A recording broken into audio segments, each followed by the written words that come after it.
தந்தை மகன் தூயாவியாரின் பெயராலே ஆமென். இயேசுவில் பிரியமான சகோதர சகோதரி அன்னையின் பக்தர்களே, டிசம்பர் மாதத்துடைய முதல் சனிக்கிழமை தேவமாதாவுக்கு இந்த நாளை நாம் ஒப்புக் கொடுக்கின்றோம். புனித கன்னிமரியால் இந்த நாளில் நாட்களிலே திருவருகை காலத்திலே இந்த ஆண்டவருடைய குரலை கேட்டு, இதோ உன்னத கடவுளின் வல்லமை உண்மையில் எனும், அஞ்சாதே பயப்படாதே, அருள்மிக பெற்றவரே வாழ்க, ஆண்டவர் உடனே என்று இந்த திருவருகை காலத்திலே அன்னை மரியாளுக்கு மருத்துவர் கபிரியேல் உடைய வெளிப்பாடு கிடைத்த ஒரு மாதமாக அன்னை மரியாள் ஒவ்வொரு நாளும் கடவுளை போற்றி புகழ்ந்து ஆராதித்து கடவுளுடைய வல்லமையை வார்த்தைகளை ஒவ்வொரு நாளும் கடைபிடித்து வந்து தூயவளாக மாசற்றவளாக அன்னை மரியாள் இதோ இந்த நாட்களிலே இறை ஒன்றிப்போடு கடவுளுடைய இந்த விருப்பத்தை நிறைவேற்றுவதற்கு தன்னையே ஆயத்தப்படுத்திக் கொண்டிருக்கிற இந்த மாதத்திலே ஆண்டுடைய கரங்களிலே, தாயாருடைய கரங்களிலே நம்ம ஒப்புக் கொடுப்போமா? திருச்சபை ஒப்புக் கொடுப்போம். இன்னமாய் நம்முடைய குடும்பங்களை ஆண்டுடைய கரங்களை ஒப்புக் கொடுப்போம். குறிப்பாக இந்த முதல் சனிக்கிழமையிலே தேவ மாதா நம்முடைய குடும்பத்தை என்னாலும் அரவணைத்து அன்போடு பாசத்தோடும் அவர் வார்த்தைகளை நாம் கடைபிடித்து, இதோ அவர் உங்களுக்கு சொல்வதெல்லாம் நீங்கள் செய்யுங்கள் என்று அன்னை மரியாள் நமக்கு இந்த மாதத்திலே இதோ கடவுளுடைய விருப்பத்தை, இதோ ஆண்டவருடைய அடிமை உங்களுடைய விருப்பப்படியே எனக்கு ஆகட்டும் என்று அன்னை மரியாள் சொன்னதனால் திருச்சபையின் தாயாக, மீட்பருக்கு தாயாக, இம்மானுவேலுக்கு தாயாக, கடவுளின் தாயாக அன்னை மரியாள் உயர்த்தப்படுகிற இந்த நாட்களிலே, இந்த மாதத்திலே நம்முடைய இதயங்களை திறந்து வைப்போமா? ஆண்டவர்களோடு இருப்பாராக, ஆன்மாவோடும் இருப்பாராக. தூய மத்தேயு எழுதிய பரிசுத்த நற்செய்தியிலிருந்து வாசகம். ஆண்டவரே மாட்சி உமக்கே.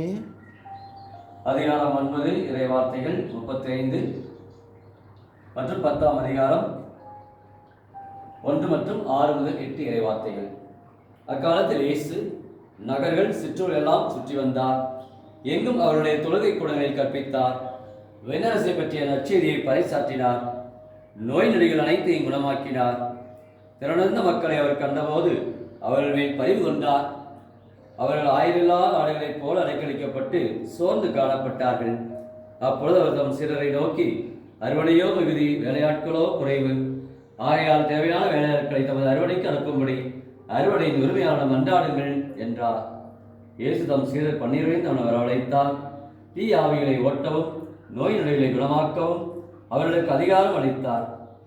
இயேசு 12 அறிவையாக கூறியது, வலிதவெறிப்போன ஆடுகளான இஸ்ராயல் மக்களுமே செல்லுங்கள்.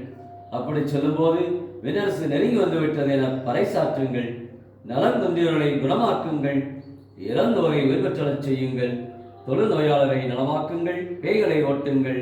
கொடையாக பெற்றீர்கள், கொடையாகவே வழங்குங்கள். இது வாழ்வு தரும் கிறிஸ்துவின் நற்செய்தி. கிறிஸ்துவே உமக்கு புகழ். இயேசுவில் பிரியமான அன்னையின் பக்தர்களே, இந்த டிசம்பர் மாதத்திலே முதல் சனிக்கிழமையிலே நாம் அனை ஒன்று கூடி வந்திருக்கின்றோம். இந்த நாளிலே தாயாம் திருவையானது புனித அம்புரோஸ் ஆயராக, மறை வல்லுநராக 4ஆம் நூற்றாண்டிலே திரு அவையிலே நிசையாத பொதுச்சங்கத்திலும் பல்வேறு கருத்துகளுக்கு தன்னுடைய ஆழமான இறை சிந்தனைகளை, இறை கருத்துக்களை வெளியிட்டவர் இந்த புனித அம்புரோஸ். இவர் மிலான் நகரத்து ஆயராக மிக சீரும் சிறப்பாக பணிகளை ஆற்றியிருக்கின்றார். சிறு வயதிலேயே தன்னுடைய வாழ்விலே தந்தையினுடைய நற்பண்புகளை தன் வாழ்விலே கொண்டவராக, நல்ல ஒரு அதிகாரியாக பொறுப்பேற்று திரு அவையிலே சிறப்பான வகையிலே பணியாற்றியிருக்கிறார். அவருடைய வாழ்விலே பொறுப்பை ஏற்கிறவர்களிலே குழந்தையானது அடுத்த ஆயர் யார் என்று சொல்கிற பொழுது குழந்தையுடைய குரலானது வானதூதர் வழியாக வெளிப்பட்டது. புனித அம்புரோஸ் அவர்கள்தான் ஆயர் என்று அந்த குழந்தைகள் அனைவருமே பாடலாக பாடினார்கள் என்று வரலாறு சொல்கின்றது. அதன் பிறகுதான் அவர் அந்த கிரேசியன் அந்த மன்னனுடைய அறிவுறுத்தலின்படி திருமுழுக்கு பெற்று அருட்சாதனை பெற்று குருவாக, ஆயராக அவர் அர்ப்பணிப்பு செய்யப்பட்டு மிலான் நகரத்து பொறுப்பேற்றை சிறப்பாக வரலாற்றிலே செயல்பட்டு இருக்கிறார். அந்த அளவுக்கு இறை ஞானத்தோடு இந்த ஆரிய இந்த 10 கொள்கைகளுக்கு வாழ்விலே நாங்கள் இடம் கொடுக்க மாட்டோம். அப்போ கூட அந்த வாழ்ந்த மன்னன் ஒரு இடத்துல வந்து, இதோ 2 ஆலயங்களை நீ கொடு, இந்த ஆரிய இந்த குழுக்களுக்கு கொடுக்க வேண்டும் என்று சொல்கிற பொழுது, இந்த ஆரிய அந்த கொள்கையில் இருப்பவர்களுக்கு நிச்சயமாக நான் இந்த ஆலயத்தை தர மாட்டேன் என்று, கடவுளுக்கு நான் பணிவிடை செய்வேன், மாறாக கடவுளுக்கு எதிரான வகையில் நான் வாழ மாட்டேன், அது திருச்சபைக்கு மாறான வகையில் நான் செயல்பட மாட்டேன் என்று, இனி என்ன வேணாலும் என்னை செய்து கொள், நான் எதற்கும் தயார், ஆனால் ஆலயத்தை கொடுக்க மாட்டேன் என்று இந்த ஆரிய கொள்கைகளுக்கு வாழ்வாக இருந்தவர் தான் அம்பரோஸ். அந்த அளவுக்கு மிக துணிச்சலோடும் மிக வலிமையோடும் தன் வாழ்நாளிலே கடவுளுக்குரிய பணியை சீரும் சிறப்போடும் செய்தவர். திருவையிலே பல மாற்றங்களை கொண்டு வந்தவர் தான் அம்பரோஸ். அவருடைய இந்த திருநாளிலே திருச்சபையின் ஆண்டவர் நாம் ஒவ்வொருவருமே தாயாம் திருவையை போற்றுவோம். இதில் நாம் ஒவ்வொருவருமே நல்ல ஒரு பணியாளராக மறை வல்லுநராக அவர் தன்னுடைய பணிகளை சீரும் சிறப்போடு திருவையில் செய்தது போல ஒவ்வொருவருமே இறைவார்த்தை அறிவிப்பதிலும் ஆண்டவர் கொடுக்கக்கூடிய அருமையான இந்த நற்செய்தியை கேட்டது போல அறுவடையோ மிகுதி வேலையாட்களோ குறைவு என்று சொல்வது போல இன்றைக்கு திருச்சபையில் நீ பணி செய்த ஆட்கள் குறைவு, இறை அழைத்தல் குறைவு. எல்லாரும் அறிந்ததே. என்ன செய்ய போகிறோம்? இந்த திருச்சபை கட்டி காப்பதற்கும் இன்னும் இந்த ஆலயத்துடைய வளர்ச்சிக்கும் நம்முடைய குடும்பத்திலிருந்து நம்முடைய ஈடுபாட்டை நாம் கொடுக்க இறை அழைத்தை ஊக்குவிக்க இன்றைக்கு நாம் தயாராக இருக்கிறோமா? இன்றைக்கு முதல் சனிக்கிழமையிலே தேவ மாதாவோட பிள்ளைகளாக வாழ்ந்து கொண்டு இருக்கிறோம். இந்த திருவரை காலத்தில் மீட்கிறா மெஸ்ஸியாவுடைய வருகை எதிர்பார்த்து கொண்டு இருக்கிறான். இம்மானுவேல் இதோ பிறக்க இருக்கிறார், நாம் ஒவ்வொருவரையும் மீட்க இருக்கிறார். அருமையான இந்த முதல் வாசகத்தை எசாயா புத்தகத்திலே எருசலேமில் குடியிருப்பவரை நீங்கள் இனி ஒருபோதும் அறமாட்டீர்கள், அவர் உங்கள் மேல் திண்ணமாய் அருள் கூறுவார், நீங்கள் கூப்பிடும் குரலுக்கு செவிசாய்த்து உங்களுக்கு மறுமொழி அளிப்பார். நீங்கள் வலப்புறமோ இடப்புறமோ எப்பக்கம் சென்றாலும் இதுதான் வழி, இதில் நடந்து செல்லுங்கள் என்னும் உன்னும் வார்த்தை பின்னிருந்து உங்களை செவிகளில் உழைக்கும். நீங்கள் நிலைத்தில் விதைத்துள்ள விதை மீது ஆண்டவர் மழை பொழிவார். நிலைத்தின் விளைவான உணவு செழுமையாகவும் மிகுதியாகவும் இருக்கும்.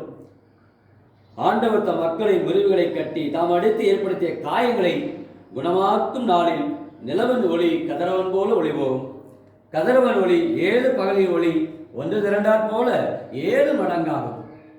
இயேசுவே ஒளியாக வர இருக்கிறார். இந்த திருவருகை காலத்திலே நம்பிக்கை, எதிர்நோக்கு, அன்பு, மகிழ்ச்சி என்ற 4 வார அந்த சிந்தனை அடிப்படையிலே நாம் ஒன்று கூடி ஆண்டவரை வரவேற்க இருக்கின்றோம். ஆண்டவருடைய பணிகளை செய்ய இருக்கின்றோம். இயேசு ஆண்டவர் நம்ம ஒவ்வொருவருக்கு எப்படிப்பட்ட பணிகளை செய்ய வேண்டும் என்று 12 தெரிந்தெடுத்து அவர் என்ன பணிகளை ஆற்ற வேண்டும் என்றும் குறிப்பிடுகின்றார். இதோ விண்ணரசு நெருங்கிவிட்டது என பறைசாற்றுங்கள் என்று சொல்லுகின்றார். நலம் குன்றியவர்களை குணமாக்குங்கள் என்று சொல்லுகின்றார். தொழுநோயாளர்களை நலமாக்குங்கள் என்று சொல்லுகின்றார். சிந்தித்து பார்ப்போம். இன்னைக்கு எந்த அளவுக்கு இன்னைக்கு ஜெபத்தினுடைய ஆழத்தில் இன்றைக்கு ஒவ்வொருவரும் இருக்கின்றோம். இயேசுடைய மறை பணியாளராக திரு அவையை போற்றுவதிலே எதிர்நோக்கினுடைய பயனில் என்ற திருத்தந்தையினுடைய அறைகூலுக்கு ஏற்ப நம்முடைய வாழ்விலே எத்தகைய பணிகளை இன்றைக்கு நாம் ஈடுபட்டு செய்து கொண்டிருக்கிறோம். இறை அழைத்தில் ஊக்குவிக்கின்றோமா? இறை அழைத்தலிலே இன்றைக்கு நம்முடைய பிள்ளைகளை இறைப்பணியிலே இன்றைக்கு அனுப்புகிறோமா? சிந்தித்து பார்ப்போம். திருச்சபைக்காக நாம் ஜெபிப்போம். ஜெபிப்போமாக. அன்பின் பரலோக பிதாவே, அப்பா இயேசுவே, டிசம்பர் மாதத்தில் முதல் சனிக்கிழமையிலே இதோ தேவமாதாவுக்கு நாங்கள் ஒப்புக் கொடுக்கிறோம். குடும்பங்களை ஒப்புக் கொடுக்கிறோம். பிள்ளைகளை ஒப்புக் கொடுக்கிறோம். வேலைக்காக கற்றுக் கொண்டிருக்கிற பிள்ளைகள் குறிப்பாக இந்த டிசம்பர் மாதத்திலே இதோ பல்வேறு விண்ணப்பங்கள், வேண்டுதல்கள், எதிர்பார்ப்புகள், தேவைகள் இந்த மாதாவுடைய கரங்களிலே மாதா எங்களுக்காக பரிந்துரைப்பார், மாதா எங்களுக்காக ஆண்டவர் பெற்றுக் கொடுப்பார் என்ற நம்பிக்கையிலே திருமண காரியங்கள், இன்னும் குழந்தை வாக்கியம், இன்னும் பல்வேறு தேவைகள், குடும்ப சமாதானம், இன்னும் தீய சக்திகள் மாற, வெள்ளி சூரிய கட்டுகள் மாற, இன்னும் பல்வேறு குடும்ப வாழ்விற்கு தேவையான அருள் வாழ்வு ஒவ்வொரு எதிர்பார்த்து கொண்டு இருக்கிற நாட்களிலே இறை அழைத்தலை ஆண்டவர் ஊக்குவிக்கவும், இறையிடத்தில் பிள்ளைகள் தாகத்தோடு இறைவனை செய்வதற்கு இந்த தலைமுறையினர் மிக விருப்பமாக வருவதற்கு பெற்றோர்கள் தங்களுடைய ஜெபத்தால் பிள்ளைகளை இந்த திருவைக்கு அனுப்பி வைப்பதற்கும் ஆண்டவர் என்று அழைக்கின்றார். எப்படிப்பட்ட பணிகளை செய்ய வேண்டும் என்று ஆண்டவர்களை கூறுகின்றார். இயேசுடைய இந்த அன்பு பணி, சமாதானம் நிறைந்த பணியை நம்முடைய இல்லங்களிலே, நம்முடைய குடும்பத்திலே மாதாவுடைய நற்பண்புகளை மாதா எவ்வாறு இறை குரலுக்கு செவிமடுத்து இறை திருவுளம் என்று அவர்கள் ஏற்றுக்கொண்டது போல இன்றைக்கு குடும்பத்தில் வாழ்ந்துள்ள ஒவ்வொருவருமே பல்வேறு பிரச்சனையை வளர்ந்து கொண்டு இருப்பவர்கள், ஜெபிக்க முடியாமல் இருப்பவர்கள், தன்னுடைய அருளை பெற முடியாமல் இருப்பவர்களுக்காக வேண்டுவோம்.